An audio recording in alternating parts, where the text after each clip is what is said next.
fara í grjótart viðtal. Jæja, Arngrímur, ég hef fengið hingað til að ræða við mig sveitarstjórnarkosningarnar á Íslandi sem að verða halda núna á laugardaginn kemur. Það er stutt í kosningar og ég ætlaði svona að spyrja þig hvort þú hafir eitthvað fylgst með áherslum þessara framboða sem eru núna og hvað snúast þessar kosningar kannski núna og þú vant alltaf ekki að kjósa frekar en venjulega eða það? Ég ætla nú ekki að kosningarnar að mínu viti snúast eiginlega ekki neitt. Það er engin markmið á neinum. Vegna þess að það er engin sem sér heildarmyndin á því hvað er að gerast í því sem myndi kalla stjórnleysi. Það er bara alveg stjórnleysi í gangi í borginni. Það er búið að útvista öllu, alveg sem hvað það er útvistað. Það er búið að taka fyrirtæki borgarinnar, sjáðu til dæmis bara Orkuveituna. Hún gerði út bíla til að sjá ljósastöðrana. Núna er búið að útvista því. Það er komið í einkafyrirtæki út í bæ. Það er mælarnir í húsunum, var einkafyrirtæki komið það. Það er einkafyrirtæki, Orkuveitan situr með fullt af starfsmönnum sem eru bara að stjórna einhverju útboðum. Og þetta er allt saman í reikning, það er verið að gera allt í reikning og þess vegna verður allt svo dýrt. Já. Og svo sérðu gatnarhreinsunina sem var nú í vetur, þú sást hann horfður á hann bara til skammar í vetur. Þegar við vorum ungir menna þá var véladeild Reykjavíkurborgar og svo voru deildir alla borgina.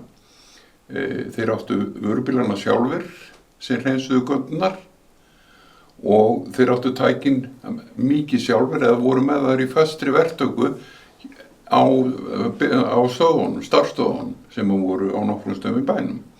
Í dag er búið að útvista þessu öllu saman, selja öll tæki sem Reykjavíkurborg á, kaupa þetta í verktöku og verktakinn hann er búinn að bjóða svo niður af því þeir keppa hver á móti öðrum, þá eru búinn að bjóða svo mikið niður að þeir eru ekki tilbúnir þegar það kemur snjór. Það tekur marga klukkutíma að koma sér á stað, annaðhvort að starta bílum sem kannski þarf ekki að starta í mánuð af því að það kemur engin snjór, eða kannski þarf að starta í grænum hvelli. Það er engin tilbúin í neitt og það kostaði 3 sinnum meira núna á þessu ári að hreinsa götur borgarinnar. Þessi örfáu skipti sem það var gert og það var aldrei gert almennilega, það var aldrei farið almennilega í botnlangan heima hjá mér til dæmis að því hann er ekki á alfara leið. Þú þekkir það sjálfur hvernig það var að koma heimsóttími. Stórhættulegt að fara niður brekkuna, stórhættulegt og ég borga fullt af gatnagerðargjöldum. Það er bara eins og þegar ég hringi í þig og segja hvernig hefur það, þá segir þú alltaf já, ég er lifandi. Nákvæmlega, vegna þess að málið það er hættulegt að fara heim til mín í hálku. Ég er hreinlega búinn að vera að finna það alla þennan tíma sem ég er búinn að búa á þessum stað. En guð minn góður núna í vetur, það var verra heldur en nokkuð tíman. Já, mér langar til samt að segja það að því að eins og svo oft áður þegar við höfum verið að spjalla, þá bara setjumst við niður bara svona í einhverju brígaríi og við bara ákveðum að tala eitthvað og við erum aldrei undirbúnir og Undirbúnir á ekki að vera fyrir hendi. Nei, förum bara að gera eitthvað. Þannig að nú segi ég bara, fengum okkur Pepsi Max, ég segi bara skál. Og við erum ekki að auglýsa Pepsi Max, en þetta er það sem við höfum hérna. Þetta er nú einhver mest auglýsing sem hægt er fyrir. Já, fáum okkur sopa þessu, en ég tók tölvuna núna fyrir fram að mig og sagði þeim, náttúrulega að tala um sveitarstjórnarkosningarnar sem eru núna á laugardaginn. Ég er náttúrulega dröllu ósáttur við þessa borgarfulltrúa okkar, þessa 23 og ég vil bara hreinsa út og við búum báðir í borginni og ég spurði gervigreindina, við slum aðeins að leyfa henni að vera með okkur í spjallinu, ekki? Jú. Og ég spurði gervigreindina og bara mínútu áður en við kveiktum á vélinni og sagði bara við hana að sveitarstjórnarkosningarnar á Íslandi verða haldnar 16. maí 2026 og svo spurði hann ýmsa spurninga og hún segi við mig ég ætla að setja þetta upp sem kosningavél fyrir Reykjavík af því að við ætlum að tala um Reykjavík staðfesta framboðslista, oddafólk, nýjustu kannanir og bera saman helstu stefnum og ágreiningsefni. Og svo bara ítti ég á enter og við erum bara, ég ætla bara að nota þetta núna á þig í þessum þætt okkar. Ég ætla ekki vel að það. Jú. Ég ætla að byrja á að segja það sem þú segir fyrst. Staðinn Reykjavík 8. maí segir þetta því það er dagurinn í dag. 11 framboðslistar eru gildir, kosið eru 23 borgarfulltrúa og þar 12 í meirihluta. Framboð og oddafólk. Vinstrið, Sanna Magdalena Mörtudóttir er oddamaður eða oddakona. Framsókn, Einar Þorsteinsson. Viðreisn, Björg Magnúsdóttir. Sjálfstæðisflokkurinn, Hildur Björnsdóttir. Flokkur fólksins, Guðmundur Ingi Þóroddsson. Góðan daginn, Ingimar Þór Friðriksson. Sósíalistaflokkur Íslands, Silja Sóley Birgisdóttir. Miðflokkurinn, Ari Edvald. Píratar, Kristinn Jón Ólafsson. Okkar Borg, Sigfús Aðalsteinsson. Og Samfylkingin Pétur Martinsson. Og heimildin kemur frá framboðslistum Reykjavíkurborgar. Þetta er vantarlega bara rétt hjá Björgvindin ekki. Þetta er 11 framboð. Jú, ég held að þetta sé rétt. En að þú talar þetta og þú talar hvort það er eitthvað varið eitthvað á þessum ótvitum hana. Finnst þið ekki merkilegt að borgarstjórinn, Heiða Björg Hilmisdóttir, hún er komin í annað sæti. Hún er ekki oddamaður hjá Samfylkingunni. Og það var mjög köðslegt, ég fór á fundi og leiðarsamtökunum sem voru með svona framboðs, voru með svona pallborðsmál með frambjóðundum í Grósku á laugardaginn. Og þegar hún var að kynna sig, ég vissi það ekki, ég var ekki búin að pæla neitt í þessu, af því ég hef ekki mikinn áhuga á þessu vegna sem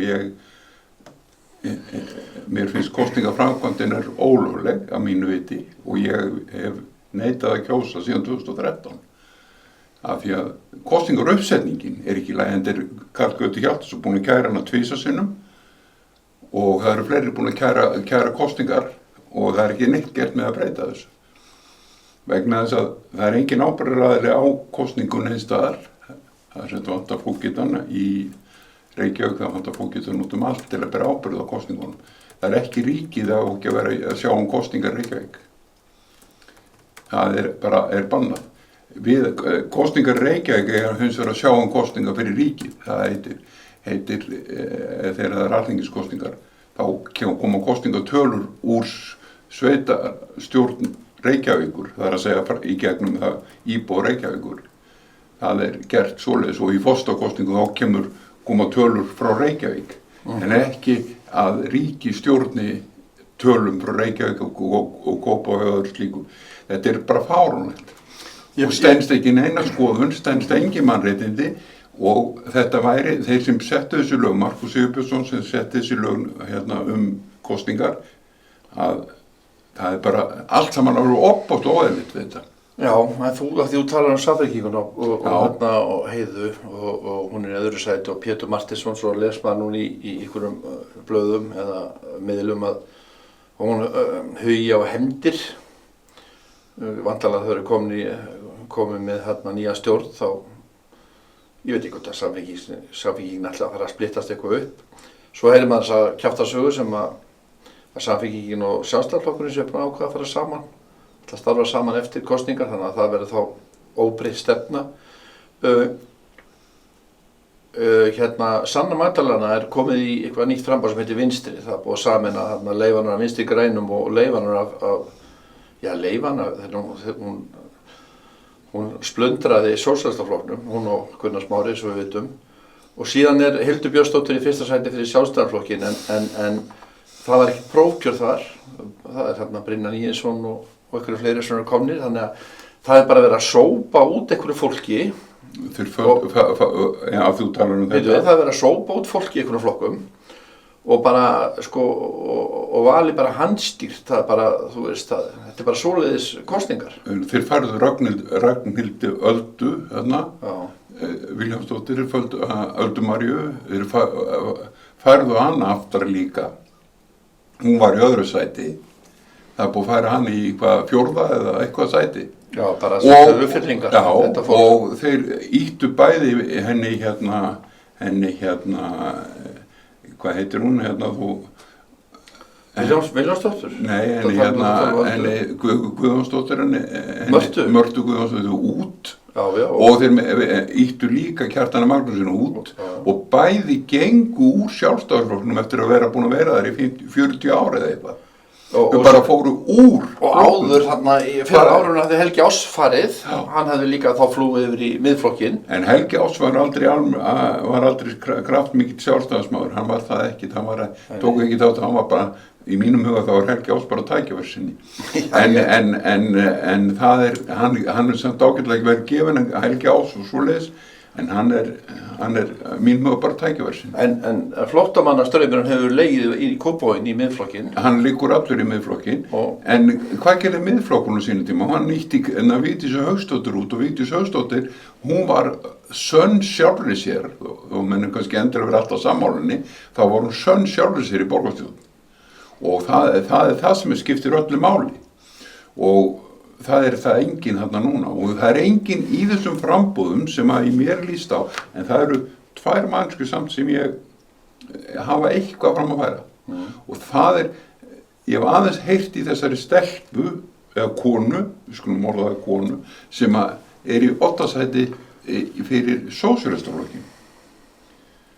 Það virðist vera eitthvað bein í nefinn á þeirri ungu konu. Silja Sóley Birgisdóttir. Ég veit ekki hvað hún heitir. Hún heitir það. Já, og það virðist vera aðeins bein í því og svo veit ég að því ég vann með Sigfúsi Aðalsteinssyni, þá veit ég að það bein í honum.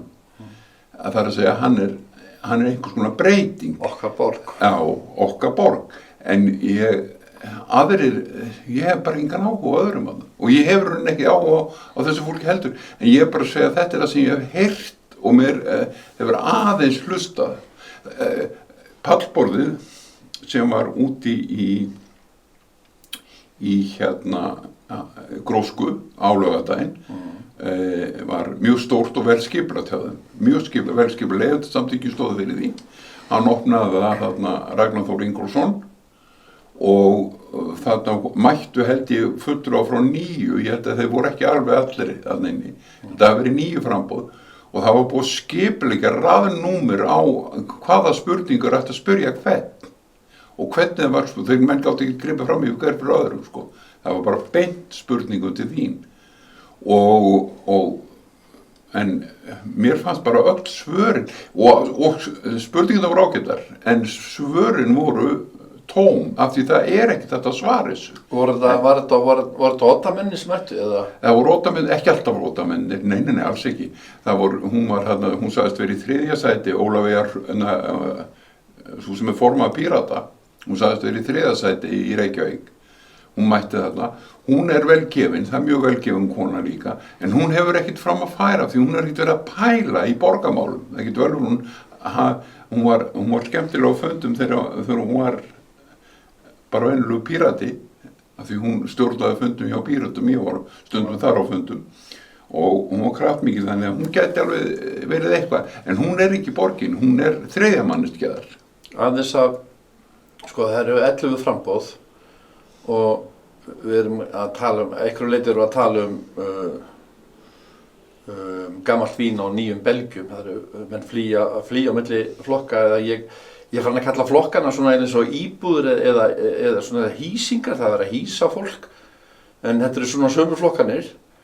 Við erum búin að vera með það bæði í landsstjórninni og í sveitarfélögum og eins og Reykjavík, við erum að tala Reykjavík aðalega, að það er alveg sama hvað þú kýst.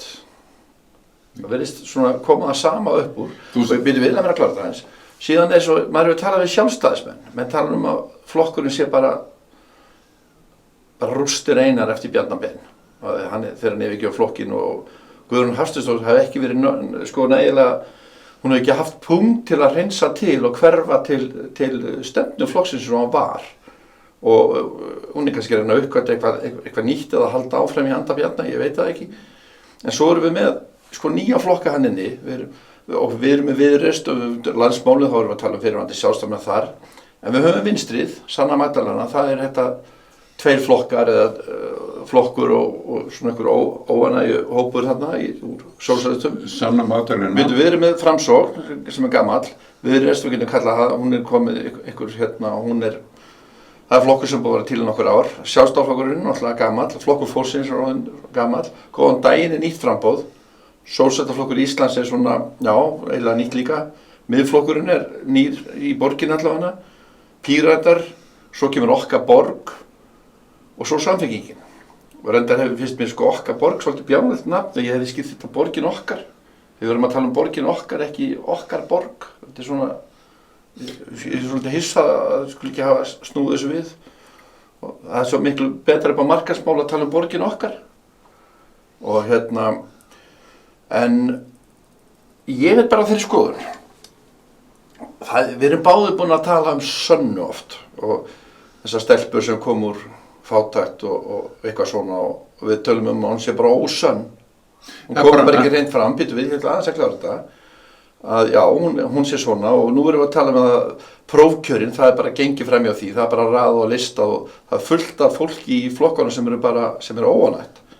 Af því það er einhverjir sem er að velja og gera, þá bara hann stýra þessu núna.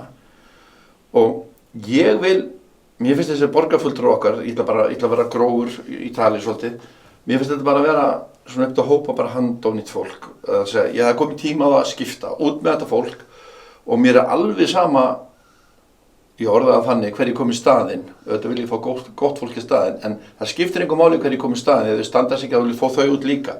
Það verður bara að kjósa mjög oft, að því að tekur svolítið tíma að losa sig við þetta fólk og fá fólk sem er að vinna fyrir okkur, sem er að þjónast á borgarbúana, sem er með okkar hagsmuni í huga. Skilur hver að fara? Já, við skilum þetta alveg. Þú áttar á því hvernig það búið að flækja borgarkerfið í uppsetningu. Fyrsta lagi að þegar að Davíð Oddsson tekur við sem borgarstjóri á sínum tíma, þá fækkar hann borgarfulltrúum úr 23 niður í 15. Það fyrsta verkefni sem hann gerir sem stjóri borgarinnar á sínum tíma, hann fækkar. Það var fyrir núna 8 árum síðan, að þá fjölguðum en allt í hún aftur úr, af því þeir sögðu borginu við stækkað, og borgarfulltrúin á að vera meða við x íbúa fjölda, það er að segja sko, það er x fjöldi kjósenda baka borgarfulltrúa, þess vegna stækkuðu það aftur, þetta var fært upp aftur, þetta er bara þvæla og svo erum við aftur búin að áður höfum við talað um varamenn, getur aldrei orðið neitt varamaður hjá einhverjum sem er kosinn vegna þess að það er ekki endilega víst að varamaðurinn sem er næstur númer 24 á listanum eða 25 að hann sé úr þeim flokki sem að þarf varamann. Það er að segja að ef einhver tekur sér frí eða hættir eða verður veikur eða eitthvað að þá getur vel verið að næsti varamaðurinn hann sé úr allt öðrum flokki með allt aðra stefnu. Þannig að þetta getur engan veginn gengið upp. Þetta fyrirkomulag. Þetta bara getur enga megin gengið og þetta er orðið svo brjálæðislega dýrt að reka þetta því að allir þessi menn er á 1,5 til 2 miljónum á mánuði kaup 43 manna hópur Borgarstjórinn gleypti því ekki á 50 miljón. Já, borgarstjórinn er farin að skammta sér og borgarstjórinn er ekki kosinn á neinum borgarstjórinn er ekki kosinn hver gefur það, sjáðu, þetta er þing 23 manna þing, alveg svo alþingi velur sér svo ráðherra út úr þinginu, akkur velur það sér út úr þinginu, bætir við störfin hjá þingmönnum og gerir þá að borga þingfarakaup og borga svo ráðherrakaup ofan á það, sami borgin að gera. Þú ert í borgarstjórn, það er borgarþing, heitir það, en svo ertu í borgarráði og það er framkvæmdastjórnin. Það er rauninni ráðherrar Reykjavíkur. Já. Það eru framkvæmd, en þeir eru ekki með neina framkvæmd, vegna þess að það eru framkvæmdar svið Reykjavíkur undir fíflagangnum. Já, þeir eru ekki með neina framkvæmd, segirðu. Þeir allavega ákveða að taka niður styttuna sér að Friðrik Friðrikssyni. Það er ekki framkvæmd, það er ákvörðun að kjána ákvörðun. Já, þeir tóku ákvörðun. Og þá er það allir á bakveitunum þó þú séu 8 og 23 fulltrúar. Já, þeir eru 7. Já, 7, já. En sko það er enginn sem að það er enginn sem andmælir kröftulega, þó þú sett undir, þú lætur leiðir heyra. En sérðu, sko... Það kom einu át úr þessu að taka niður styttur. Já, og út af borgarráði. Svo hefur það bara komið fram í viðtölum að heifti var svo mikið að menn ætluðu bara að skemma hana. Að málið er það, sko, okkur er meðvirkni svona svakaleg. Það er vegna þess að sko þetta fólk sem er að stjórna borginu núna, það er alið upp í stjórnlausri borg. Borgin er búin að vera stjórnlaus, sko síðasti stjórnandi Reykjavíkurborgar það er Davíð Oddsson. Eftir Davíð Oddsson hefur enginn stjórnað Reykjavíkurborg. Enginn. Það er sko, hún bara flýtur áfram. En það sagði Davíð líka, að því við erum reyndum bæði þú og ég, á síðkonum forsendum ofta að reyna að tala við borgarstjóran í einkasamtali, hann er skyldur að taka á móti okkur, en hann tekur ekki á móti neinum. Það er ekki þetta, þú getur ekki fengið viðtal við hann. Þetta fólk er alltaf flótta, og veist það sjálfur. Davíð Oddsson sagði, ég skil þetta ekki, hann sagði það bara í viðtali, ég skil þetta ekki, ég tók 2000 manna samtal á ári, af því hann var með einn dag í viku sem hann tók á móti fólki og þú gast raða þér á listanum og fengi í næstu viku eftir mánuð eða eitthvað, bara eins og læknir tíma. Hann reiknaði bara ákveðin fjölda í viðtal á þessum degi sem var með viðtalstíma sem voru alltaf einhverju fastir dagar, ég man ekki hverju voru. Og þannig var borgarstjórinn á undan honum, þannig var borgarstjórinn þar á undan og þannig var allir borgarstjórar sem hafa starfað í Reykjavík. Þeir loka sig ekki af og segja nei, ég tala ekki við borgarbúan. Hvernig getur þú rekið borga á þess að tala nokkuð tíma og vita nokkuð tíma hvað er að ske? Þú getur ekki eins og fikið viðtal við borgarfulltrúana þessa 23 og eða varaborgarfulltrúana þessa 23. Þú getur ekki fengið viðtal við neitt af þessu fólki og þú getur ekki fengið að tala við sviðstjórana, þú getur ekki fengið að tala við starfsfólk á sviðunum, þú getur ekki fengið neina þjónustu, það er ekkert sem virkar hjá þessu kerfi. Núna, miskustu síðustu 18 árin. Einu skiptin sem þetta fólk tala við borgarana, það er svona kannski 2 vikum fyrir kosningar. Já, sérðu einhvern áhuga í gangi, eru margir fundir í dag og það eru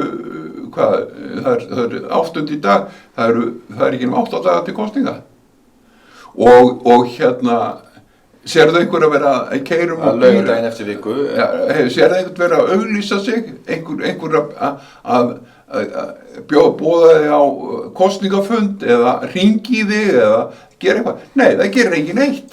Ég var í Keflavík í dag og þar hitti ég Guðrúnu Hafsteinsdóttur.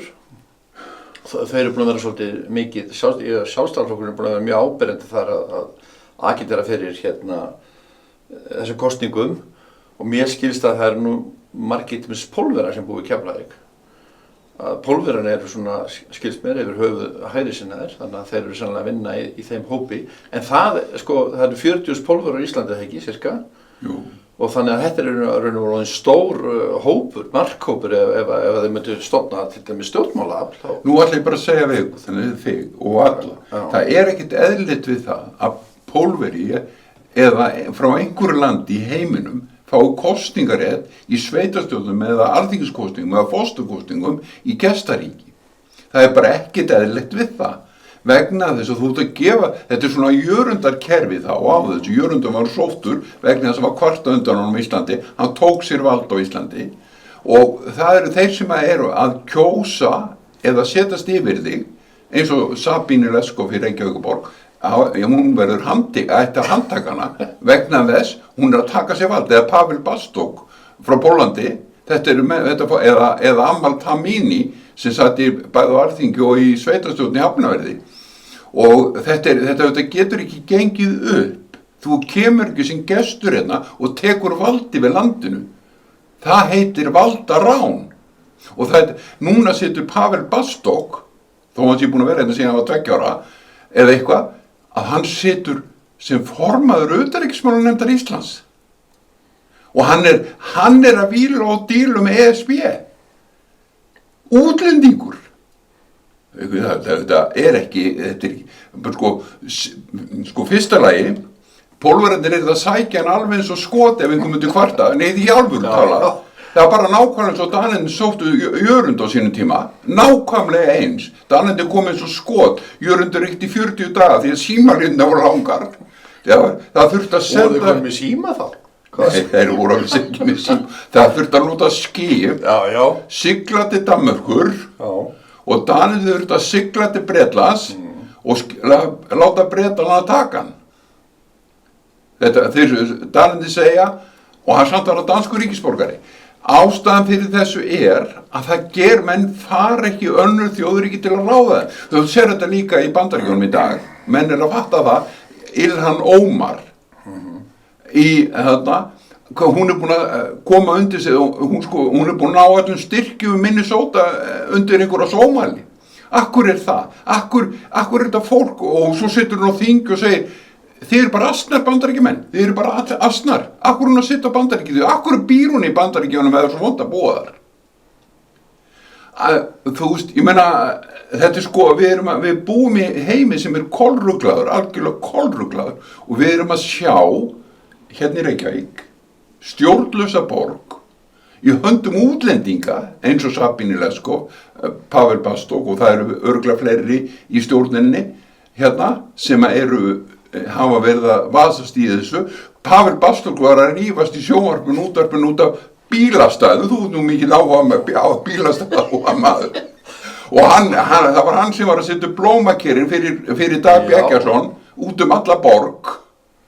Af því að hann var það inni. Þeir eru svona að rækta steypu bara út allt. Ég veit ekki hvað þeir gera, rekkispauð það, rækta steypu, væntanlega.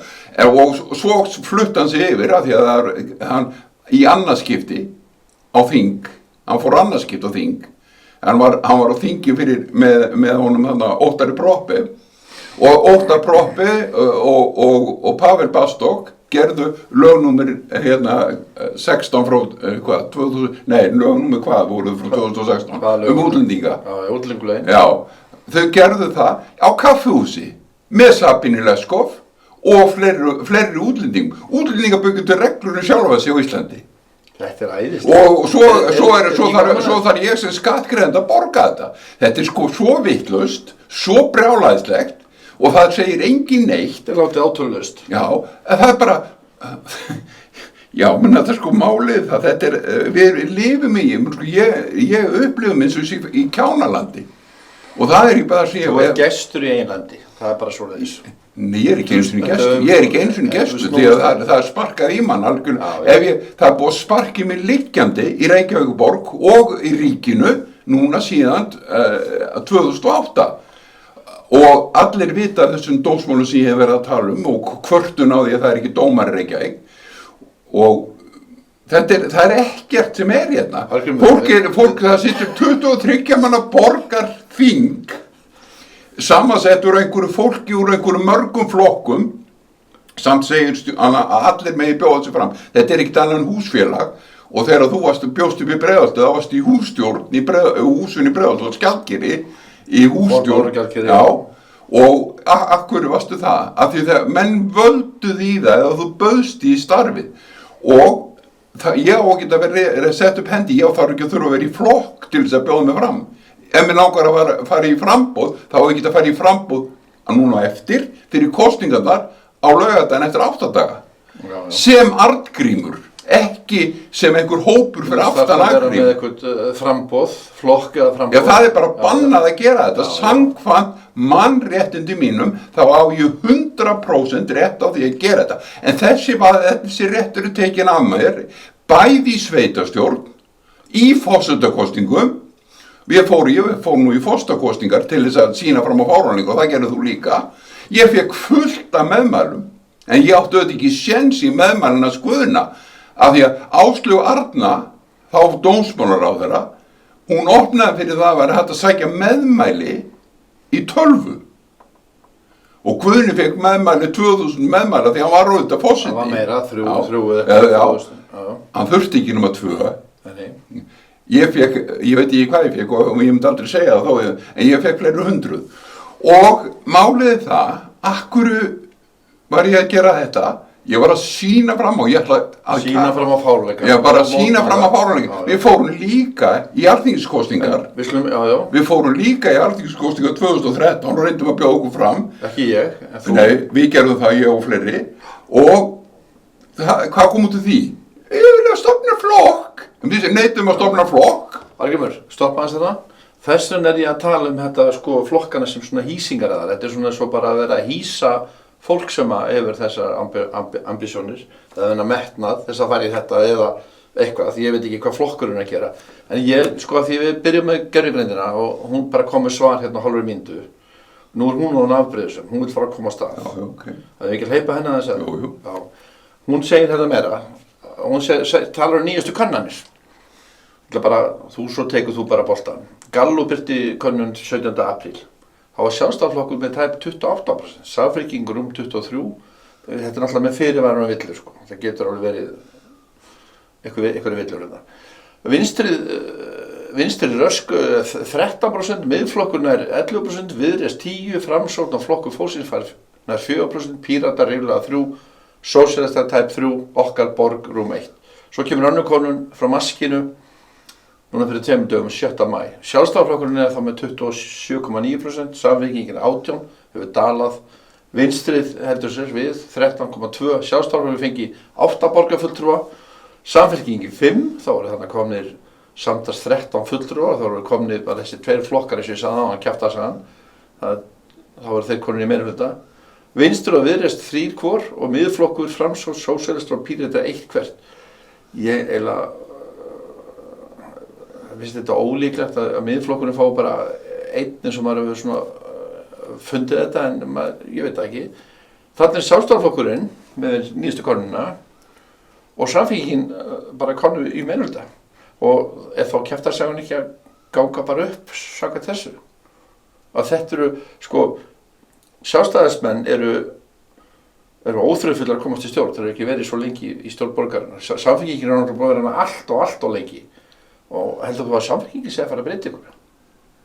Samfylkingin mun aldrei breyta neinu og Sjálfstæðisflokkurinn heldur af því það keyra allir eftir gömlum reglum. Fólkið er alið upp í þessum reglum sem er í gangi, sem heitir stjórnleysi. Þeir eru alið upp í því og hvernig ætlar að breyta því þegar þú skilur ekki annað en stjórnleysi? Þegar þú skilur ekki hvernig hlutinir virka eðlilega og þeir virka ekki eðlilega á meðan það er ekki lögaábyrgð á neinu sem gertir í borginni. Meðan þú getur meðal annars til dæmis það að borgarfulltrúar geti ráðið sér sjálfir í viðskiptum sín á milli hver verður borgarstjóri. Það er einn fáránleikinn í viðina og algjörlega með ólíkindum, hann skulle ekki vera kosin sjálfstæður í kosningu jafnhliða, að þú myndir bara bjóða þig fram sem Kristján Örn til borgarstjóra í kosningum, ekki til borgarþings, heldur sem borgarstjóri og þar með oddamaður þingsins. Við þurfum að fara að hverfa aftur til fortíðar. Þetta hefur aldrei verið stund á Íslandi. Ástæðan fyrir þetta hefur aldrei verið stund undir þessu lýðveldi, þetta er ekki lýðveldi náttúrulega, þessu var stólið, það var valdað nána 1944, Sveinn Björnsson rændi Íslandi frá dönum. Það er ekki að dagskrá. En það er, sko, og það var, þá heldum menn bara þessu sama kerfi og að því konungurinn er oddaatkvæði alls staðar, það sem að konungur er og það var Dana konungur og Dana konungur, hann skipar, velur sér menn til að vera hreppstjórar. Það er ákveðið að þessi maður veri hreppstjóri og það er sem sagt, æðsti maður hreppsins, að þessi maður verður lögreglustjóri og þessi maður, það hefur ekkert með sýslumenn að gera, sýslumaður er allt annað, sýslumaður er framkvæmdastjóri, fyrirtæki sem eða félag sem heitir til dæmis Gullbringa og Kjósarsýsla. Herður, þú segir hérna hvað kosningar snúast helst. Það eru það stóru málin eru húsnæði og lóðaframboð, leikskólar og skólar, samgöngur, fjármál borgarinnar, þétting byggðar, keldur, velferð, öryggi og þjónustu í hverfum.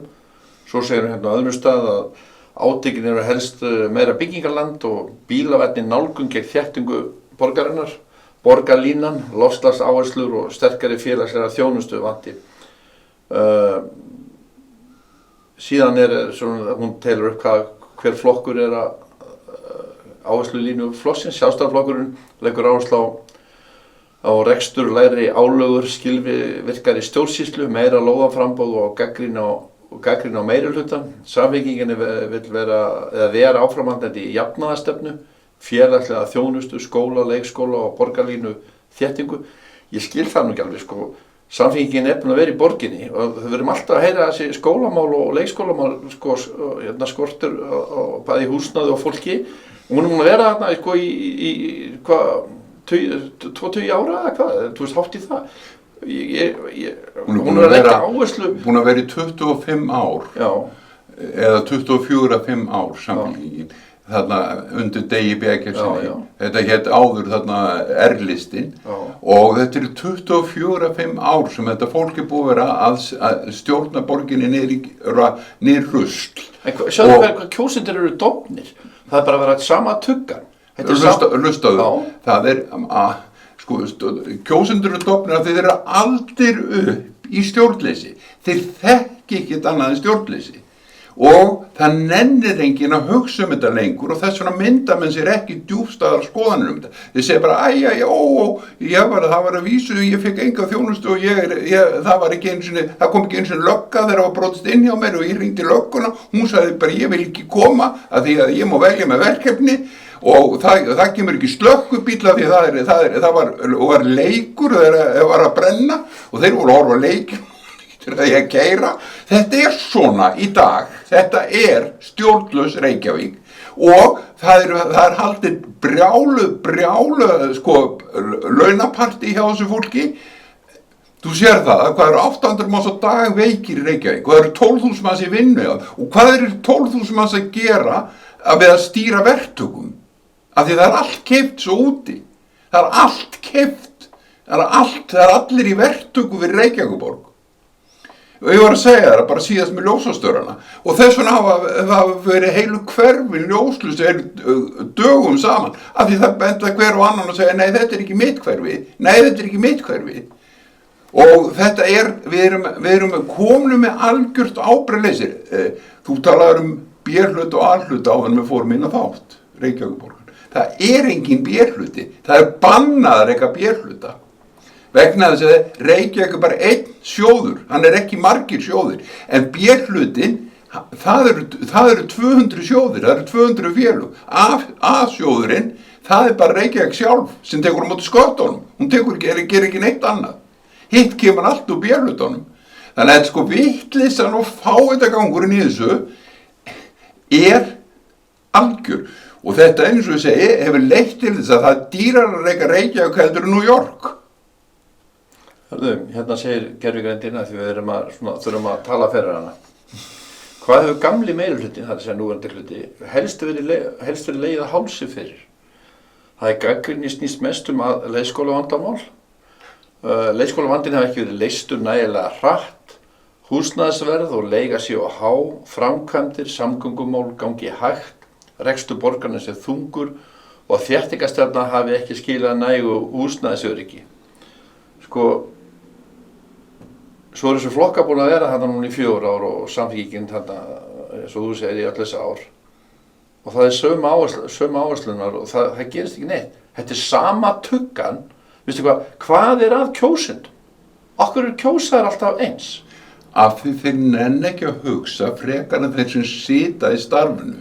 Það enginn að hugsa. Menn eru búin að gefast upp á því að vera með gagnrýna hugsun í þessu.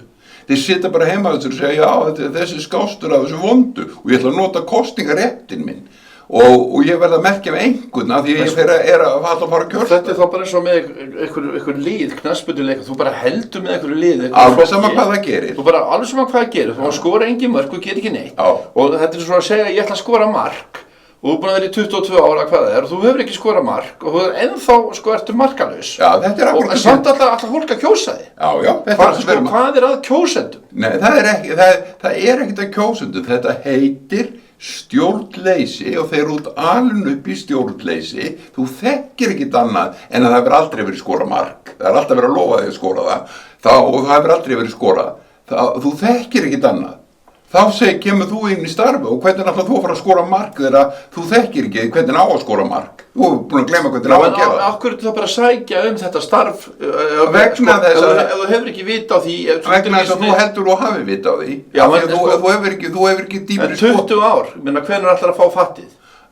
Aldrei, Dagur Bjarkjason fékk aldrei. Og hvert fór hann svo? Hann fór beintinn á þing og svo hvað er hann að skrifa inn á þingi? Hann er að skrifa eitthvað EU og hvað er hann að gera? Það er meginmáli núna, það er EU og EU, það má þakka fyrir EU lífi út árið 2026.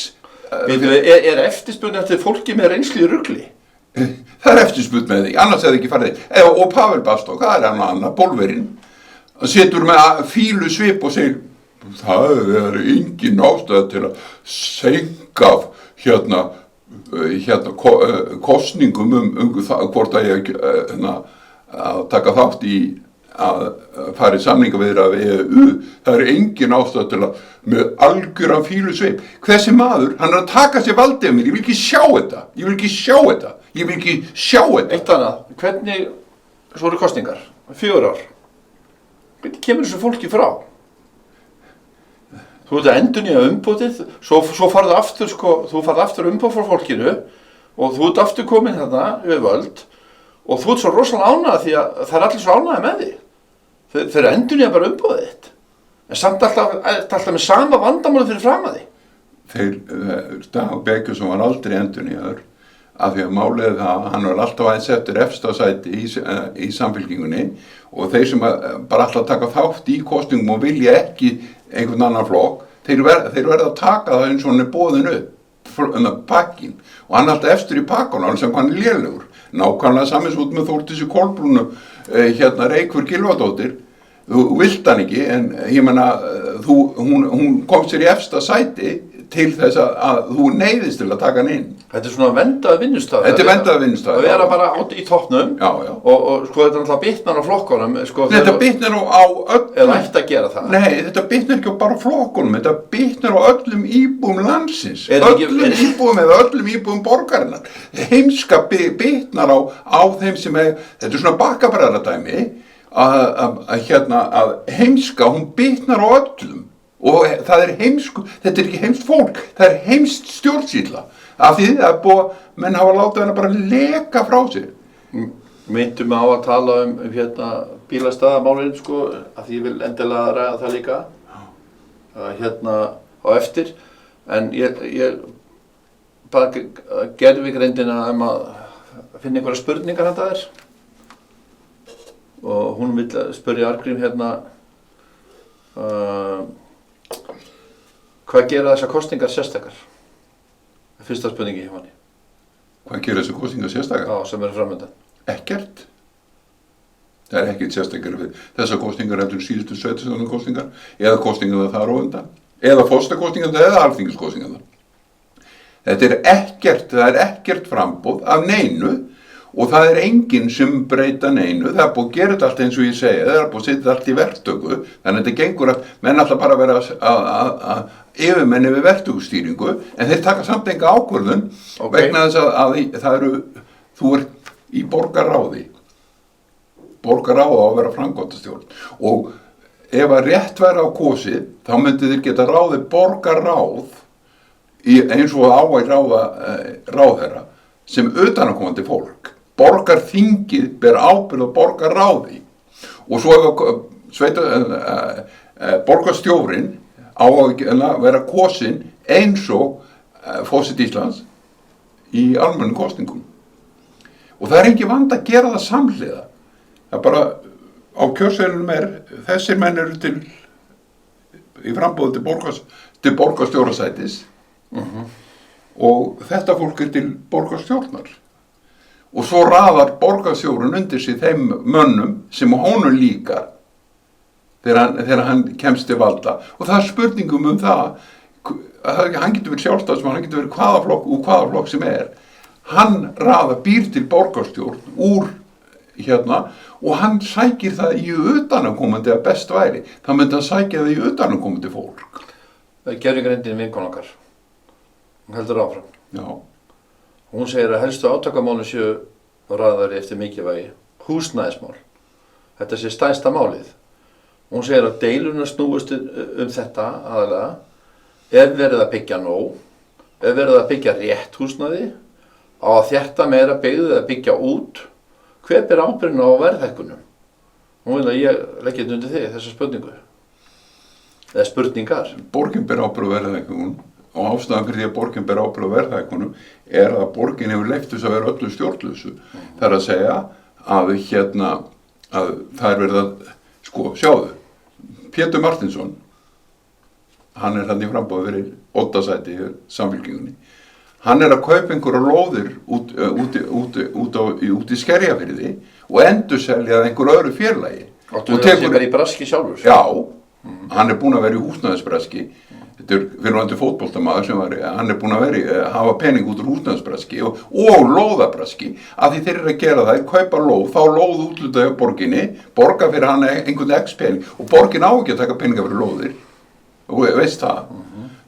Borgin hefur ekki heimið, hún hefur einmitt að taka gatnagerðargjöld en ekki af því lóðir félagseign og þú rukkar ekki félagsmenn í drep, þú reynir að fjölga félagsmennum, laða þá að og þess vegna kostar lóðir ekki peninga í venjulegum samfélögum, þú gera það bara ekki. Svo Spáni kostar ekki bara borgar ekki gjaldi upp og svo búið. Það er ekki fasteignagjöld.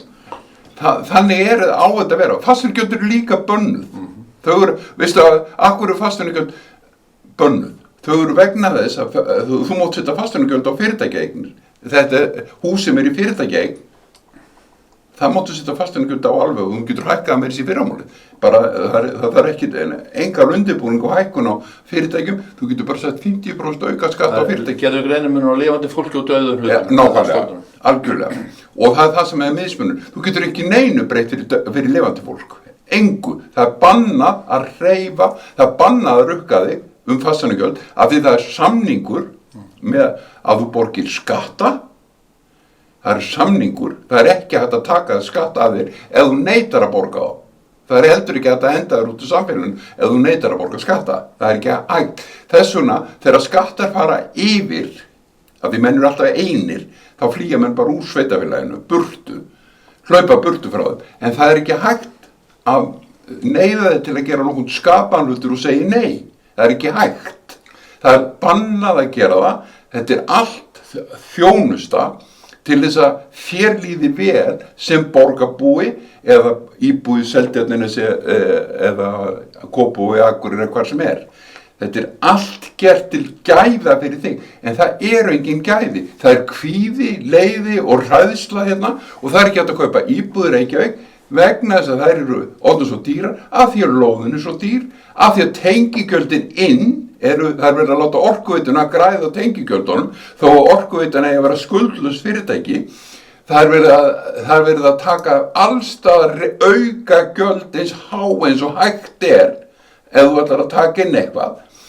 Og það er þetta sem er að drepa þetta allt saman. Og síðan en ekki síst, og það var við gerðum nú heilan þáttu það sem 11.700 manns eru búin að horfa á, það er dómurinn 14. október 25, hann skiptir öllu máli. Það er bannað að vera með huglæg vexti og huglægan kostnað og öll leigan er huglæg. Ef að þú leigir íbúð í dag á 100 skall, hver leifir þér að hækkana, þá var þú samtur 100 skallin. Hvernig er þetta að reikna hana í 110 krónur eftir mánuð og 120 krónur eftir annan mánuð eða þó að það sé á einu ári eða hvað það skiptir engu máli. Hvernig er hækkunin? Hvernig er hægt að gera þetta? Það er engin samningslok á samningnum. Já, við bara vísum í það þátt, en byrju við. Helstu átakanir voru þetta húsnæðismál, þetta er líklega stærsta málið. Svo kemur hérna samgöngur. Samgöngumálin eru það er mjög tilfinningaþrungið mál og sama ég tek nú bara held ég undir. Þá eru stóru spurningarnar borgarlína eða fleiri akreinar, bíllinn eða almenningssamgöngur. Hversu hratt á að draga úr bílaumferð? Borgarlínan er einhver vitlausasta hugsun sem hefur nokkuð tíma komið fram bara í sögunni vegna þess að borgarlínan á að keyra og á að kosta 200 milljarða, 100 milljarða eða hvað. og hún miðlægur akstur. Hún keyrir kannski hugsanlega í hring borgina, heilan hring, einhvers staðar. Þú þarft að keyra að fara í annan strætó til að komast heim til þín, af því það eru flesti sem eiga heima, það er ekki hægt að komast nær flestum heimilum, heldur en kannski mörgum heimilum, ekki öllum, það er náttúrulega þess vegna verða það dýrari allar íbúðir hérna við Miklabrautinu og þar sem að borgarlínan fer, Safamýrin og þetta allt saman verður miklu hærra vegna þess að það er svo stutt að fara í strætó. En ef þú þarft að fara einhvers staðar úr þessari borgarlínu, þá verður að fara í annan vagn til að komast á áfangastað. Það verður að keyra út frá hryggnum. Fyrir utan það, þetta kostar hundruð milljarðar. Þetta er bara hryggstykki sem á að vera að keyra þarna á forgangsraða. Já. Og borgin stendur illa og hún á ekki til 200 milljarða. Sko, það er líka það. Já, við verðum að sniða okkur stakk eftir vesti og velja rétt. En þegar svo er það fyndnast að við þetta allt saman, af því við erum að tala um borgarlínuna, þá það fyndnast að í samband við þetta er eins og heimskulut eins og hægt er að hugsa sér, af því það er engin notkun á strætó og það verður engin notkun á borgarlínuna heldur. Þá útrýma bílnum og þá bara þú neyðist þess að taka strætó. Það verður bráðum bara bannað að vera einkabíl í miðborginni. Það skiptir engu máli, þá fer bara enginn í miðborgin. Það er bara, hvað er búin að sjá, þessi gata sem þú út í hérna, að hún er orðin full af verslunum sem voru niður á Laugavegi og með Ármúlinu og þetta er orðin fullt af búðum sem voru niður á Laugavegi. Af hverju? Vegna þess að það leið og Laugavegurinn hægt að vera gegnumstreyma á honum, þá fórum henn að flýja hann. Af því það kemur enginn, það lappar enginn. Hvernig ætlar að lappa í vondu veðri niður allar Laugaveginn? Þú ert ekki í stöðu, þú ert kannski að reyna að flýta þér að þú ert að fara í búð áður en þú ferð í vinnuna eða eftir vinnu áður en ferð heim til þín. Það er ekki hægt. Þetta er ekki hægt og svo finnur ekki bílastæð, þú ert að leita eða hálftíma að finna bílastæðahúsið einhvers staðar og síðan ef þú kemur 10 mínútur of seint þá kemur rökkum frá, voru ekki að gera grínaði ekki Spaugstofuna, þetta er áramótasköpunu, hvað voru mörg appfyrirtæki sem er að rukka þig.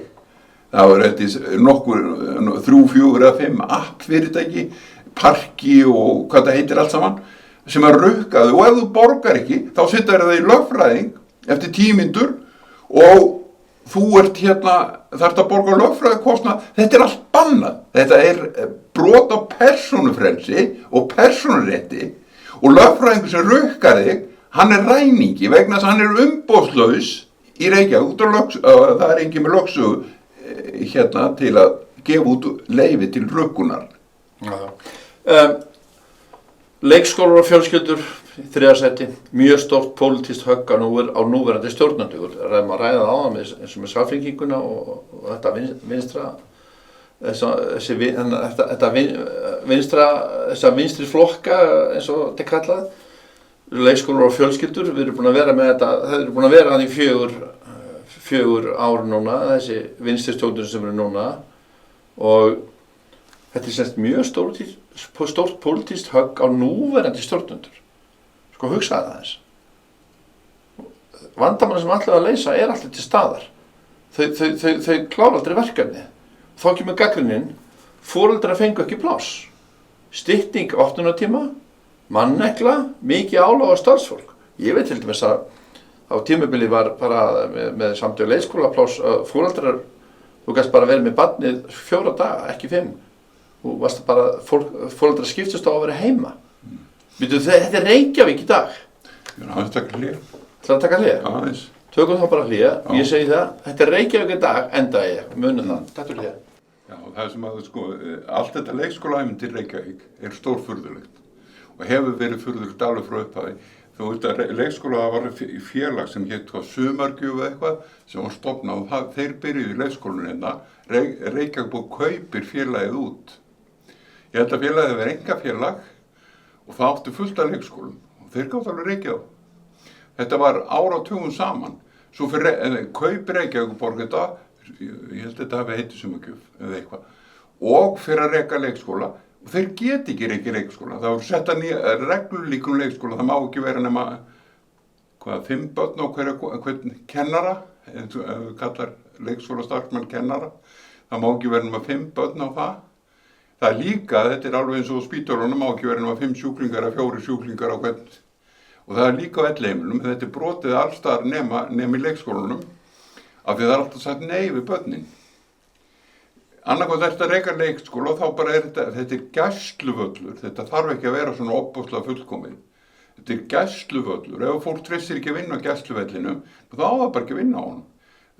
Allir þessi leikskóla geta hýst miklu fleiri krakka. Allar þessar byggingar sem eru út allt, þær geta hýst.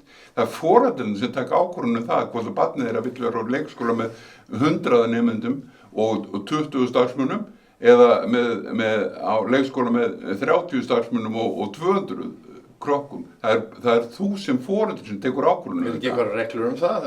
Það eru reglur sem já, og það er þær sem að eyðileggja þetta. Það er þess vegna sem leikskólinn virkar ekki, út af því að það er búið að setja á þrönga reglur þetta. Stækka stjórnsýsluna. Já, akkurat, eða stækka stjórnsýsluna. Auka kostnaðinn. Já, og þetta getur ekki gengið og frekar en annað. Við vorum að tala á borgarlínuna líka. Þú ætlaðir að tala þá vegaþrengi eða breiðna hjartansmáli Reykjavík, hvað er umferðin? Ég kemst í vondskap þegar ég hugla þess að fresta þið eftir. Ok, já, þá tölum við það eftir. Verði alveg í bara brjáluðu skapi þegar maður hugsa úti. Ég er að borga 20-30 á mánuði bara í stöðumæli. Ég er ekki að tala stöðumæli sekti, bara stöðumæli. Þú farið ekki stöðumæli þú farið ekki stæði í miðborginni fyrir steypuklubum, svona að vera að rækta steypu. Já. Og og þetta er bara orðið eins og, þetta er bara risastór plön, bara steypur og skilti og eitthvað drasla bara. Ég býður eftir að sjá gáma, þeir komum bara með gáma og bara setja í stæðin. Það er bara verið að útrýma bílum og útrýma fólki úr miðborginni. Já, sko, þú útrýmir ekki úr miðborginni, þú útrýmir úr Reykjavík. Málið það er engin stöðmælir í Kópavogi, það er engin stöðmælir í Hafnarfirði, það er engin stöðmælir í Garðabæ, það er engin stöðmælir í Þorlákshöfn eða Hveragerði. Hvað er fólk að flytja? Menn þessi ókeypis lóðir í Þorlákshöfn, Já, vegna þess að það er eðlilegt, það er eðlileg viðskipti. Já. Það er bara kostnaðurinn við að búa til götuna sem þau rukka fyrir og það er lágmarksgjald. Hugsa til framtíðar, fjárfesting í fólki. Það heitir að fjárfesting í fólki. En hérna Reykjavík er búin að vera ít út fyrirtækjum. Það er búin að hreinsa allar götur af fyrirtækjum og byggja blokkir þar sem fólk kemst ekki að heim til sín og til þess að sofa í og vinna í öðrum bæjarfélögum. Það er í staðan fyrir það að leyfa þessu bara verið eins og þetta var og hafa tekjurnar af fyrirtækjunum og fólki ánægt einhvers staðar nálægt þeim. Þetta er bara reynslulaust fólk, þetta er bara eins og komið beint úr unglingavinnunni og bara farið í pólitíkina og komið inn. Þetta er bara fávita ganga. Losa okkur við. Þú getur ekki losaði við þetta, þetta eru allir að hugsa. Kjósa bara nóg oft, kjósa. Nei, það þarf að einn Kristján. En að lækka launin svo að sé ekki svo mikil eftirspurn. Bara að lækka launin. Kristján, það þarf einn maður eða ein kona í Reykjavík, í framboði Reykjavík, hann er að reyna að gera þetta Sigfús.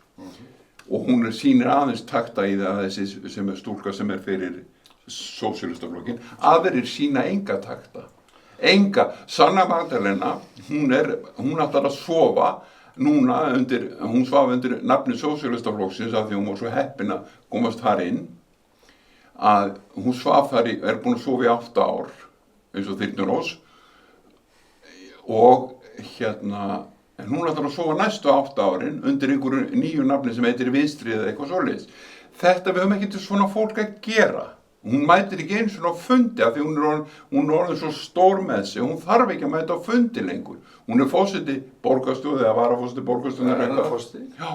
Og borgarstjórnar, hún er eins og hún væri forseti Alþingis. Og hún mætir ekki eins og þingfundinum eftir svona hipum og höfts og það er ekki hægt að flytja nein mál á fundunum, það er ekki hægt að biðja hana út skapaðan hlut, hún gerir ekkert. Og svo er að finnast að við það er nýkomið fram að þessi stúlka, hún breytti nafninu sínu sjálf. það kom fram nú af einhver sem hafði ekki þurrkast út einhver staðar. Hún hafði breytt í, hún heitir Díana. Nú, í dag? Nei, hún hét. Já, hét Díana. Já, hún breytti sjálfur sér í Sanna. Já, það er allir að breyta sér bæði. Fyrir löngu síðan sko, það var áður en hún hefur alltaf komið fram undir nafninu Sanna. Hún er unglingur þegar hún breytir sér í Sanna og hérna þetta þannig við erum að sko, og það er ekkert sem heitir að vera sönn hjá henni vegna þess að hún tók að sér verk sem að láta mig líða vel í Reykjavík. Ég hef margbúin að biðja þessa mannsku hjálp og það er ekki séns að fá hjálp hjá henni, ekki séns. Samt hún líka í velferðarsviðinu. Já, það er bara, hún er út um allt og velferðarsviðið er annað fyrirtæki með aðra stjórn og annað framkvæmdastjóra og er stærsti vinnustofur á Íslandi, velferðarsviðið Reykjavíkurborg er stærsti vinnustofur á Íslandi, vissir þú það? Já. Og dýrastur þar að leiðandi og það er fínt að vera þar í stjórn. Þú þarft ekki að gera nokkuð skapaðan hlut, þú sefur bara mætir, já, hvað er í kaffinu í dag? Er Pepsi? Eða já, áður smá Pepsi. Já, er eitthvað annað? Þetta er það sem öll þessi svið að gera. Þau eru með sjálfstæða stjórnir, sjálfstæðan fjárhag og sjálfstæðan framkvæmdastjóra. Og þetta er ekki borg, þetta eru borgir. Af því þetta endast á félög. Reykjavíkurborg rekur 200 félög, 200 stjórnir og ein stjórnin heitir BS Strætó. Þeir eru sameiginlega með hana og ásamt öllum öðrum sveitafélögum hérna og Reykjavíkurborg lagði 100 strætóa inn í BS Strætó þegar þetta var stofnað þessi óskapnaða fyrirtæki. 100 strætó, en þeir hafa aldrei endurnýjað þá. Því að nú eru búið að snúa þeim öllum það eru 160 vagnar sem keyra á dag í hringinn í Reykjavík. Vissirðu það? Nei, ég veit ekki töluna. 60, þeir eru 160. Málið er það að Reykjavíkurborg á 40 eða 50 vagna af því, aðrir eru í leigu frá hópbílum og almannavarnadeild kynnisferða. Og hver á almannavarnadeild kynnisferða? Hver á kynnisferðir? Og hver á hópbíla? Já, við vitum og heyrðu, og það er útboð svaraði spurningunni. Það er fjölskylda Bjarnar Benediktssonar sem á kynnisferðir og þeir hafa og þeir eiga líka daga, þeir hreinsa allar skrifstofur í Reykjavík og hreinsa allar skrifstofur ríkisins. Þeir eru svona bara hreinsu bara allt upp? Já, og þeir eiga líka Tékkland, það skoðunarfyrirtæki, skoða bíla og þeir eiga örugglega fleira sem ég get ekki nefnt af því ég þekki það bara ekki. Þetta er áhafmennum að eiga allt. Og það er orðnir margir eða margir er orðnir fáumenn sem eiga orðið allt núna og hérna en sko kynnisferðir eru með að fá útboðsgögn frá Reykjavík frá BS Strætó að það eigi að keyra þennan vagn 8 klukkutíma á sólarhring og þeir keyrið þennan x marga kílómetra. Það er ekki í útboðsgögnunum hjá þeim að það eru á 8 klukkutími þá fer einn strætó við 350 uppækanir á götunum. Það eru svona hólar. Það er bara að skiptum gorma og fjæðri bara á kvöldin. Já, og það er ekki í útboðunum. Það eru mótorarnir líka og gírkassarnir. Það er verið að banka þessu Vistist all bara og... Já, lemjaði niður og þeir láta BS Strætó borga þetta sem auka kostnað, þetta er auka gjaldón og útboðið, af því þetta er ekki í útboðsgögnunum. Eigum við ekki bara að fara að reka strætóþjónustu? Nú, Haraldur Teitsson og Teiti Jónsson, hann var með marga strætó inn á kerfinu. Hann var þeir almannavarnadeild kynnisferða undirbauðan fyrir mörgum árum síðan og fékk tilboðið en gat ekki skaffa vagnarnir fyrir 2 árum setna. Þannig að sko Við erum búin að ræða þessi 3 helstu átakamál, ég ætla að tala um 4. átakamál núna. Svo til þess að koma gervigrindinni til þess að við erum að leyfa henni að vera með í umræðinni. Og hún talar henni um fjármál borgarinnar. Og þá kemur þitt álit í loki, hvað þú segir. Andstæðingar meirihlutans í dag segja skuldir séu orðnar of háar, skrifræðið er of mikið, skattar og gjöld hafi hækkað. Meirihlutaflokkarnir segja verið sé að fjárfesta til framtíðar, innviðir kosti peninga, ekki sagt að spara í þjónustu, sem er náttúrulega engin eins og við eða lítið eins og við vitum. Engin. Hvað segir þú? Engin. Ég sagði bara... Þetta er bara frasar. Já, þetta er bara frasar.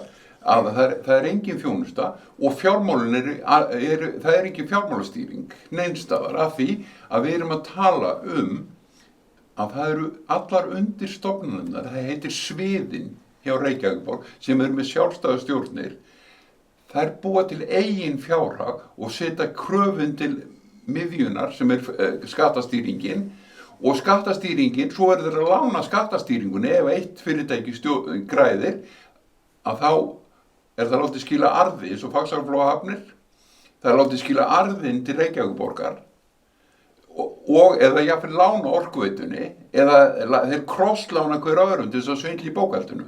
Þannig að þetta er þvæla og það eru 12.000 manns í vinnu á Reykjavíkurborg.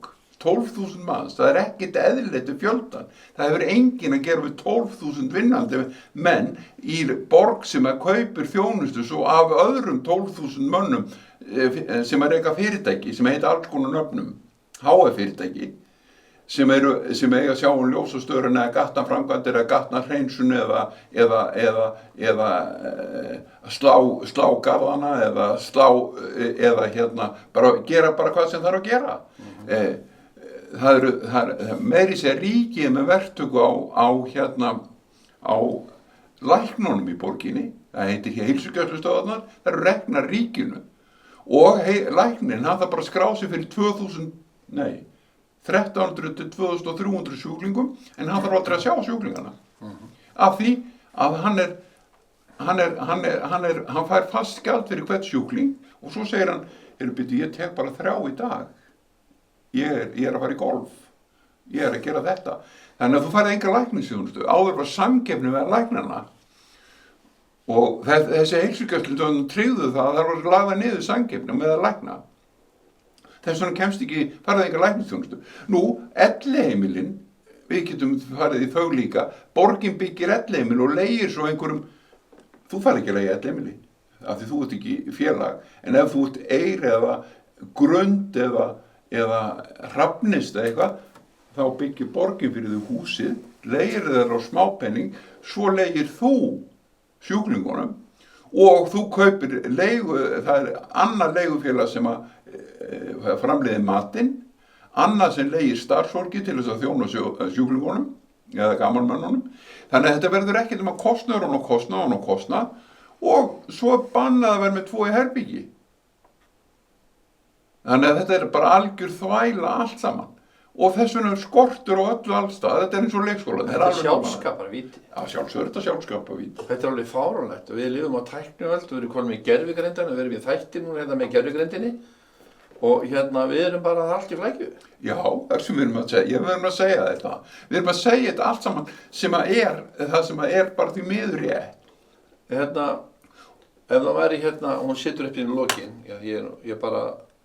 hún setur upp hún er með spurningar fyrir frambjóðendur og Ég er ekki frambjóðandi. Nei, ég veit það, ég ætla ekki að spyrja það þær og hún flokkar þær eftir húsnæðismálum, samgangum, fjölskyldum og þjónustu, fjármál og svo við getum að sleppa þessum spurningum, þetta eru svona bara spurningar sem er eðlilegt að spyrja þetta fólk að en svona ef þú vilt vera svona svolítið hard talk, vilt vera svona harður og ekki hleypa fólki undan eins og fjölmiðlar alltaf línir í að vera með svona einhver drottningaviðtöl og í staðan fyrir að vaða svolítið í viðkomandi og láta hann svara og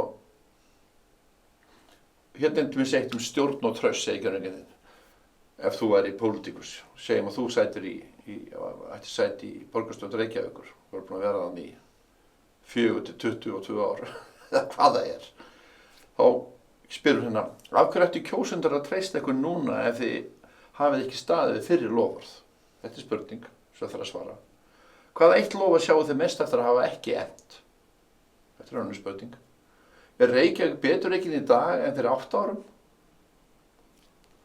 loftslagsskipulag. Á loftslagsstefna borgarinnar hafa forgang fram yfir þægindi íbúa? Er þétting byggðar að eyðileggja hverfi eða bæta þau? Persónulegar, pólitískar spurningar. Hvaða flokki treystir því síst til að stjórna borginni og af hverju? Hvað myndi koma ykkur til að vinna með pólitískum andstæðingum? Ef þið mættu aðeins klára eitt stórt verkefni á kjörtímabilinu, hvaða verkefni væri það? Svo kemur eitthvað svona sem er svona follow-up spurning sem er beitt. Getið þið nefnt eina framkvæmd sem sýnir að stefna ykkar hafi virkað? Hvað kostar þetta? Hver borgar? Af hverju hefur þetta ekki þegar verið gert? Hvaða þjónustu myndu þið forgangsraða fram yfir aðra? Er þetta lofa raunhaft eða bara kosningaloforð? Hvað myndi þurfa að gera til að þið viðurkenndu að stefnan hafi mistekist? Hver er að spyrja svona spurningar? Engin. Þú veist að það er engin að spyrja spurningar. Allar spurningar lögmætt. Það eru meira sér svo góða að maður ekki eins og dotta þeir í hug sjálfur. Kjósendur þurfa að fara að spyrja sig, hvað eru að fara að gera? Þeir eru bara, þeir mun aldrei spyrja sig að Okkur ekki bara kjósa eitthvað nýtt og sama hversu ónum það er, ég veit ekki hvað það er, bara kjósa eitthvað annað.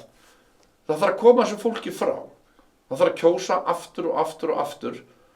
Þannig að við komum með fólk þetta inn.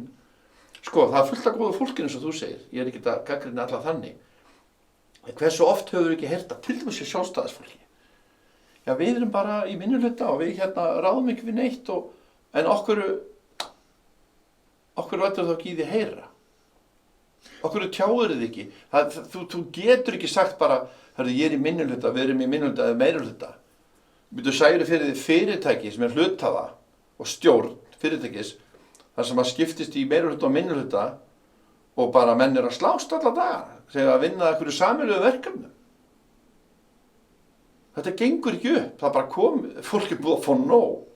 Nei, það er ekki búið að fá nóg, því þetta verður kosið aftur eins og það hefur alltaf verið. Já. Og það er enginn búin að fá nóg, því að það þarf eiginlega ekki meira. En allar spurningar sem kom fram hjá gervigreindinni hjá þeir eru lögmættar og margar þeirra sem maður hefur ekki, það eru setta fram svo skemmtilega að maður var ekki búin að sjá þessu sjónarhorn. En þetta er allt saman spurningar sem eru frábærar. En það mun bara enginn spyrja þetta. Og hvað þá einhver svaraði? Svo ætla ég að segja það.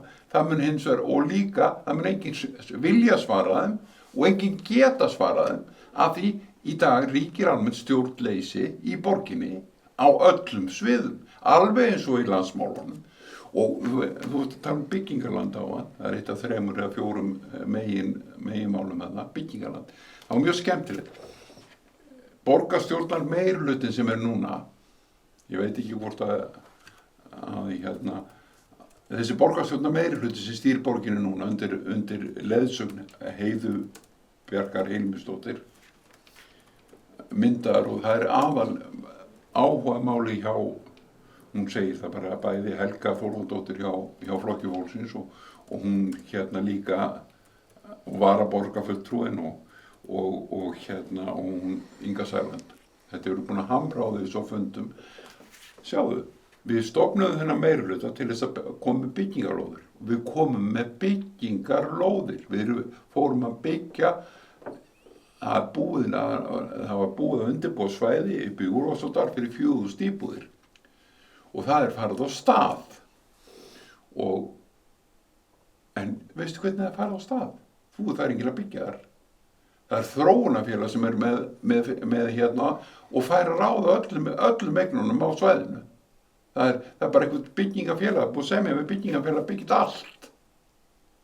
Og það er engin samkeppni. Hvernig ætlar að vera með verðsamkeppni á þessu svæði? Og borgin, þó hún gefi landið undir þetta, borgin hefur verið að lækka gjöldin fyrir og það meiri sé að verið þeir fengið sérlán ef það er óhagnaðardrifin leigufélög eins og Bríet og þetta heitir allt annað í eigu verkalýðsfélag. Það kom í ljós daginn að verkalýðsfélögin orðin þetta stærstu fasteigninum og þeir eru svo mikið sumarbústöðum og svo eru þeir með þetta Bríet og Bjarg og þessi leigufélög. þeir eru konur í fasteignarekstur, félag sem á að vera að hugsa launaþróun fyrir mig. Þeir eru að nota peningana mína til þess að kúa leigu í Reykjavík. Og svo verður þeir eru að vísa með skárri leigu hinir og kalla það óhagnaðardrifið leigufélag. En það ætlar samt að skila hagnað á leigufélaginu. Það eru það með fullt af starfsfólki í vinnu og það ætlar ekki að reka, það rekur það kannski á núlli sem eðlilegasti rekstur á félagi sem að leigja út húsnæði. Það á ekki að græða, það á bara að vera rekja á núlli þannig að það geti staðið við skuldbindingar sínar. Og ef að skuldbindingarnar er að byggja meira húsnæði fyrir gróðan en ekki að taka hann út og borga hann í arð, að þá er það kannski allt í lagi. En það er bara verið að borga þetta í arð. Já. Það er allir peningar teknir út úr þessu alltaf. Og það er ekkert óhagnaðardrifið leigufélag til. Og ég myndi mjög gjarnan, ef það því út nú á Útvarpi Sögu, það er mjög gaman að þú myndir taka væntanlegan borgarfulltrúa í þátt fyrir kosningarnar, einhvern af þeim, kannski nokkra, og svaraðu spurningur fyrir mig. Hvað er óhagnaðardrifið leigufélag? Bara svara þessari einföldu spurningu. Þá komur það er ekki til. Það er bara blekking. Þetta er orðaskrípis leikur. Fávita gangur dauðans. Eins og allt við koma. Og við vorum að tala um dóminn á það. Að menn skuli leyfa verðtryggingu Reykjavík að þeir geta bannað hann í kvöld. Dómurinn segir, huglægir vextir eru bannaðir. 23 manna borgarþing getur lyft upp hendin og sagt, það er bannað að lána verðtryggt til Reykjavík, til einstaklinga. Og bannað að taka verðtryggingu af þegar gerðum lánum. Valgrímur, ég ætla að við verðum að fara að hætta þessu. Ég ætla bara að kveðja Gerðugreindina með hún hélt áfram að spjalla, ég held að hún sé komin í stuð en við ætla að klára aldrei að ræða það. En hún talar innri átök og óstöðuleika á kjörtímabilinu. Segir hún að meirihlutin hafi breyst, samstarfsflokka hafi riðlast og pólitísk átök voru oft sýnileg kjósendum, það sé almenningi. Það gaf sömu kjósendum tilfinningu óstöðuleika, skort á sameiginlegri stefnu eða að meirihlutin væri að bjarga sér frekar en að leiða borgina. Já, þetta ekki svolítið rétt? Þú þarft ekki annað að horfa á það, Kolbrún Baldursdóttir, hún var kosin í borgarsveit Reykjavíkur. Hún lappar út á miðju kjörtímabilinu og flytur sig á þing Íslands og Pavel Bastak var kosin í borgarsveit Reykjavíkur, hann flytur sig á miðju kjörtímabilinu þing Íslands og það eru fleiri búin að gera þetta. Menn er ekki sannir sjálfum sér og hverju voru allt í einu Dagur B. Eggertsson lappar líka út og hann lappar út og fer á þing Íslands á miðju kjörtímabili og við inn kemur einhver önnur stjórn sem er stórmerkileg með fólki sem hefur enga þekkingu og getur til þess að leiða neitt ekki vegna þess að sé vont fólk heldur bara það skortir yfirsýn vegna þess að það er alið upp með hlutin á hvolfi. Herðu, hún vildi endilega koma að loka spurningunni. Hún segir stóra pólitíska spurningin þessum kosningum sé, eða kjarni kosningarna er líklega þessi segir hún. Á Reykjavík að halda áfram sömu stefnu með breytingum eða þarf skarpa stefnubreytingu. Og þá segir hún þar mætast þétting versus útþensla, bíll versus almenningssamgöngur, fjárfesting versus niðurskurður, félagsleg stefna versus rekstra áherslur og framtíðarsýn versus dagleg þjónusta. Þetta er það sem kjósendur standa frammi fyrir, hvað þeir vilja velja. Og svo er bara spurningin, alla menn að efna þetta, menn eru með sömu stefnuna ár eftir ár og eru ennþá að reyna að skora mark. Það er ekki skora mark, penningi. Og það er engin, það aftur að fara að setja á aftur að fara með þetta er bara ný endurnýja loforð að skora mark, við ætlum að skora mark einhvern tímann. og þeir mun aldrei skola það. Þess að málið er það, ef við tökum bílinn, það er mjög skemmtilegt að taka bílinn og þrenging á götum. Þetta er orðin lífshættuleg þrenging á götum. Við búum á jarðskjálftasvæði, við búum á eldgosasvæði. Já.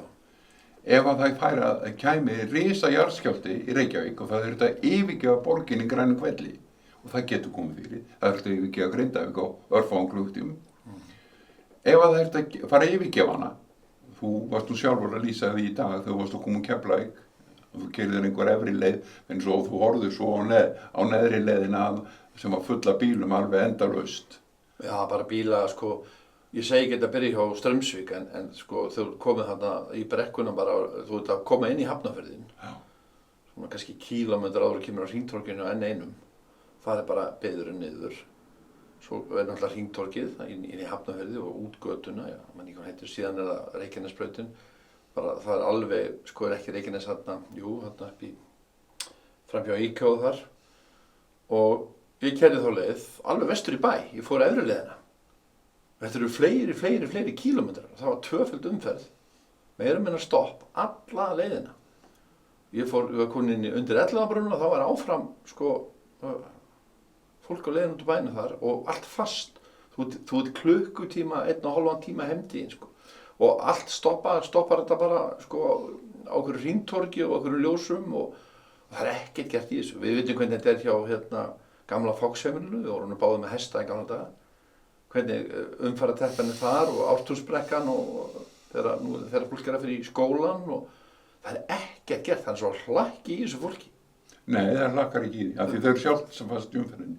Nei, hlusta á mig, það er ekki umferðinni, það býr allt í 101 og gengur. Það býr bara við hliðina á Ráðhúsinu. Hvern er dagur? Hvern er dagur? Hvað, heldur dagur er ekki bíl? Jú, hann á bíl, sko, já, það er fyrir út um nei, þetta er ekki bytt á hann dagstaglega, það? Heyrðu, hann á 4 börn. Hvernig heldur þetta bytt á þeim? Hann ekki þó hann bjargi sjálfum. Sjáðu, menn hugsa ekki fjölskylduna sína. Þú veist, börnin þau þurfa að sækja skóla. Hann er búinn að gera það skólan af. Það er alveg saman hvort það er háskólan Reykjavík. Skúli Helgason fyrir ekki. Er hann ekki alltaf á reiðhjóli bara? Maður sér hann með hjálm bæinn? Ég hef ekki hugmyndu það. Nei, ég menna þetta fólk er bara þarna á vappi í kringum tjörnina. Já, það bara skiptir ekki máli. Þau eiga börn. Og börnin, þeir eiga líka af og ömmur, papp og mömmur. Það er enginn að hugsa heildarskipulag á neinu. Þeir eru bara að hugsa sjálf á sig. Það er gaman að vera á reiðhjóli. Já, hef í miðbænum. og ég ætla að búa í miðbænum. Ég meina, þetta er sko, þetta er eins og að segja, fólk er það er almennt stjórnleysi ríkjandi. Fyrir utan það, að sko það er að tala húsnæðisvandamál. Hvað er þetta að gera með 84.000 gesti á landinu á meðan að 50.000 Íslendingar búa erlendis af því það er ekki hvorki húsnæði að vinna fyrir þá? Hvernig væri að skipta þessu út og senda gestina heim og kalla Íslendingana heim og leyfa svo bara Íslendingum að byggja lítil hús, bara búa til land einhvers staðar og segja vantaði lóð, já. Farðu og hérna er lóð, byggðu. Ekki skipta sér af, ekki setja verktaki í að byggja hana. Heldur leyfa þær að byggja sjálfur, leyfa þær að hræra steipuna sjálfur. Já, það var bara, gekk ágætlega. Smáabáhverfið er ekkert svoleiðis byggingar og fullt af blokkum sem voru samvinnufélög. Fólk vann í samvinnufélaginu aukaðinu. Það er að segja lagði... Og hús í minni byggðum út á landinu alltaf. Já, bara út um allt. Og þetta er bara jafnvel gert með litlum steipurhærivölum. Og þau eru búin að standa í 50, 60, 70 ár. Er þetta ekki mannréttindabrot? Svo þú fyrir þangað? Jú, að sjálfsögðu er þetta mannréttindabrot vegna þess að það er búið að skipuleggja, sko, félagið sem heitir Reykjavík. Það á land. Og ef þér langar að byggja einhvers staðar á landi sem þá er ekki hægt að banna það. Nema út á siðferði þá gerur það ekki, af því þú vilt vera í skipulagi. En það er ekki hægt að banna það að byggja það sem þú vilt byggja. Af því þú sittur þig bara niður. Kópavogur, hvernig var Kópavogur byggður upp? Og hann Seltjarnarnesreppur lét frá sig Kópavog á búið að láta frá sig Reykjavík fyrir mjög lungu síðan. En Kópavogur er ekki nema kannski 60, 70, 80 ár síðan að eða 100 kannski, síðan að Seltjarnarneshrepur lét frá sér þennan stóra hrepp, Kópavog. Af hverju létu þeirra frá sér? Af því fólk var að koma utan á landi og þá var ekkert húsnæði Reykjavík, það var húsnæði sem eins og hefur alltaf verið, hann var vissinn. Þá fór fólk í Kópavoginn, fékk sér land, eða fékk sér jafnvel ekki land, heldur bara sett byggði kofa. Og svo var það allt í Norðurland, en á húsegandi. Og það byggði það sjálft, utan fjölskylduna sína. Og smá stækkaði það kannski, þá kom þeirra varlega stórt. Systir átti húsinu í Kópavogi, með manninu sínum. Og það var upphaflega sumarbústað, pínlítill, það var bara stækkað 3 sinnum 4 sinnum. Hús á risastóru lóð. Ef það yrði rifið í dag, þetta hús, þá var þetta byggðað blokk með 50 íbúðum. Arngrímur, við þurfum að fara að hætta þessu, það er alltaf að vera að hringja í mig og ég þarf að taka nokkuð símtöl og þú hefur líka nóg að gera. Þannig að við getum endalaust verið að spjalla þessi mál og við gerum það. Við getum tekið upp annan þáttúrlega, en við byrjuðum á stöðinni Reykjavík í dag, 8. maí, viku fyrir 8 dagar fyrir kosningar, vika. Við erum að fara að kjósa okkur 23 borgarfulltrúa, við erum svo sem ekki að kjósa okkur fulltrúa, við erum að fara að kjósa framboðin. Þannig að það er einhverju sem að bara fylgja með í konfikassanum. Það eru skemmtir mólar inn á milliheggi. Það er búið rað í konfikassanum. Sem er búið rað í kassan og engin bróker. Sjáðu, borgarstjórinn er ekki þar hann hæf til að vera nefnir númer 2. Nei, hún er bara mólið númer 2 í ákveðna hólfi. Og hún, Ragnhildur Alda María, sem að reis upp þegar og var á fundi hjá þér og fórst með henni í útvarpið og hún stóð sér frábærlega vel í útvarpinu, frábærlega vel. Hildur, hún bauðst ekki til að koma í útvarpið til þín. Og ekki Sanna heldur. Nei, ekki Sanna heldur. Og hérna hún reis upp og hérna stóð sér frábærlega. Hún var alltaf tekin á öðru sæti, sett í 4. eða 5. sæti. Og Kjartan Magnússon settur út í kuldann. Og það er alveg saman sem þeir gerðu við Eyþór Arnalds, þegar Eyþór Arnalds hætti, hann var bara settur út í kuldann. Hann var tekinn inn úr kuldanum fyrst og svo var hann bara settur út aftur. Það er búið að kippa svona lýðræðislegu prófkjörum úr sambandi, eða kostingum innan flokkarna. En herðu, við erum að tala þetta eru 11 framboð og eitthvað að lokum þessi framboð og ætlar þú að kjósa eitthvað? Nei, og það kom fram í byrjun ástæðan þætti í Kristjáni að meðan að það er ekkert kostingaskipulag og það er ólöglega uppsending og kostingum. Það bara treysti ég mig til að kjósa. Ekki vegna sem ég vil ekki kjósa, heldur ég sé bara ekki tilgangi að setja nafnum mitt við þar sem að mér var hafnað í framboði sjálfum 2013 á grundvelli sem stöðst ekki mannréttindi mín, þá vil ég ekki taka þátt í samfélagslegum vali á fólki.